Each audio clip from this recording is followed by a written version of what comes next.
Hi everyone, and thanks for checking out my channel. We're gonna have a look now at natural gas following quite a crazy week on that market. That was expected.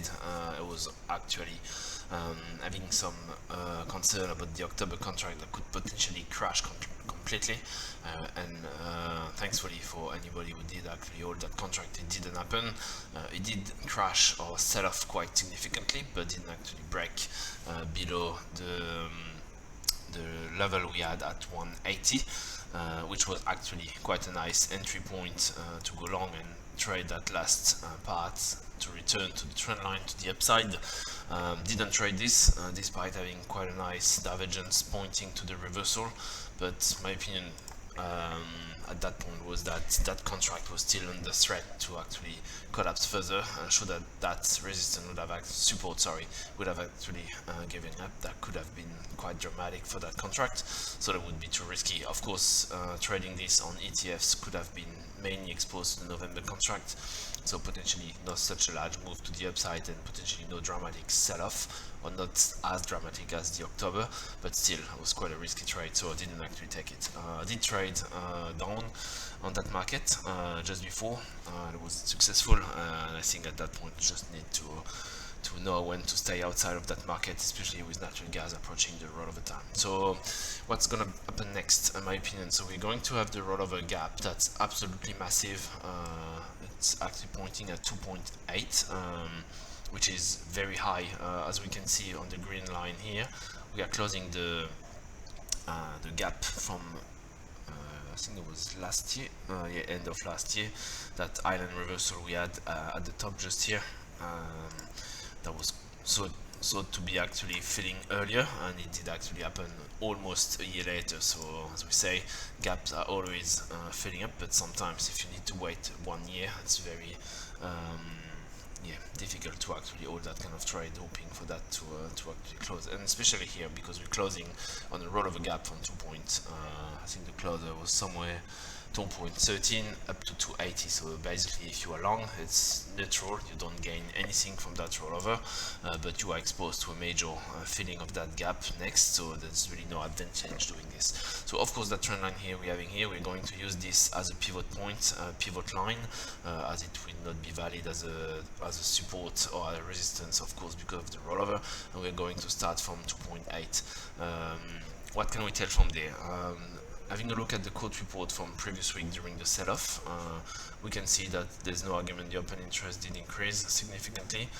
We also had the managed money adding to their short position quite massively, and still increasing a bit of their long position. So I would say that even if that increase is quite significant, we are still talking here about mainly hedging of existing very high net long position, and I think this is still pointing to some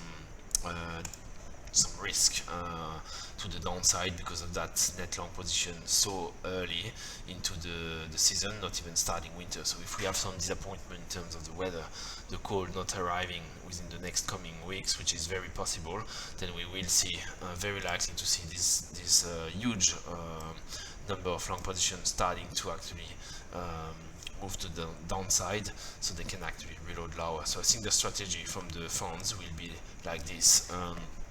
Probably unlikely to sell off from that point.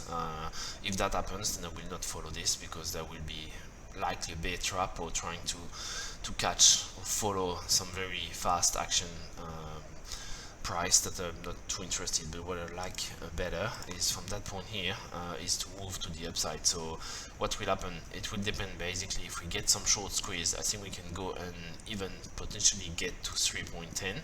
Of course, I'm not going to trade that long. I think it's way too risky because of that gap.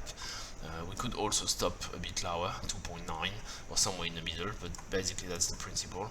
And I'll be looking at major divergence similar to what we got here at 2.7. So with a clear sell-off sign here with that divergence, I'll be looking at something similar happening up there.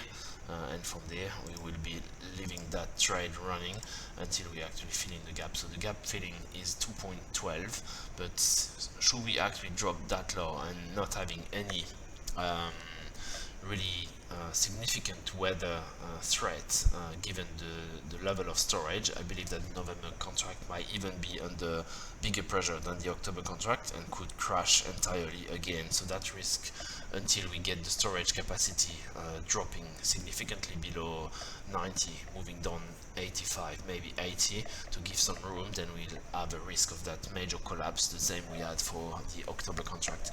So I think revisiting 1.9 doesn't seem impossible, and especially if we consider the close 2.13, 1.9, this is like 10% drop. It's nothing for natural gas, so we're not talking to an actual drop of 40% from the actual price. It's only due to the gap filling that we're going to see. So that's the plan.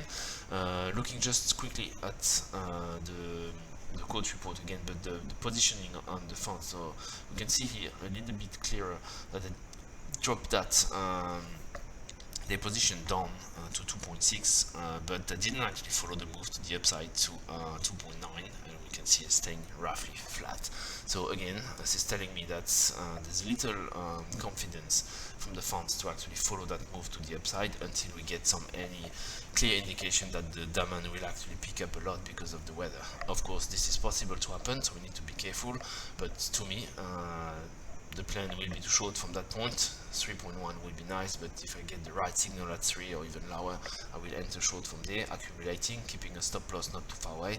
I think at that point, having a major climax run is very unlikely, too early into the season, too far away from winter, so the risk should be relatively limited, but the downside is very big and will be a very profitable trade, in my opinion. From that point at 1.9, I believe we can start thinking at that point, should we arrive mid-October to the end of October, somewhere there, start loading long position for the SPAC that we might have the months after, during winter. We'll get, of course, some speculation about the weather that will certainly kick off regardless on the temperature and everything, so that'll be interesting to try this. So yeah, that's the plan. I'll keep you updated next week.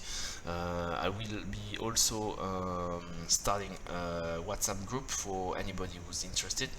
If you are interested, it will be free to join, and I hope to get as many people as I can, but not too many, so I'll keep that private.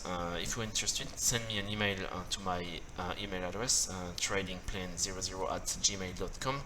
I'll get back in touch with you about the conditions of that group, what I'm gonna do there, and what would be the benefit of actually joining it. So thanks for watching that video, and I wish you safe trading, and I speak to you soon. Cheers, bye.